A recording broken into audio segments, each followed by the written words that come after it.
Alors, ouais, c'est encore quelque chose que je n'ai pas dit, mais c'est bien pour ça qu'il faut faire le séminaire. C'est parce que c'est pas en quelques minutes qu'on arrive à pouvoir cartographier tous les ingrédients de la bonne recette de la prise de parole. Mais c'est la structure. Voilà. Donc, Fabien, demain, tu as une prise de parole à faire.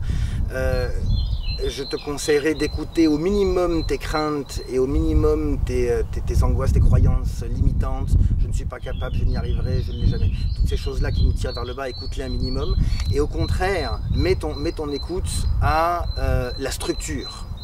Qu'est-ce que concrètement il est important de dire? Et la structure en quelques mots, voilà, c'est l'introduction, les 2 ou 3 points principaux à développer et la conclusion. Il faut se faire confiance. Notre cerveau est tout à fait capable de trouver les mots pour pouvoir faire le lien entre 2 points structurels, entre mon idée A et mon idée B. Si c'est des idées que je maîtrise, je vais trouver les mots pour pouvoir les transmettre et faire le lien entre les 2. Par contre, ce qui est important, c'est de savoir quelques éléments au moins avant de rentrer en scène, avant de faire sa prise de parole, pour avoir des repères. Et la structure pour ça, c'est très important pour donner des repères. J'ai un repère, je sais comment je commence, ma phrase d'introduction, j'ai un petit mot d'humour ou j'ai un petit mot qui correspond au cadre, ou une petite citation sur laquelle je peux m'appuyer. Hein.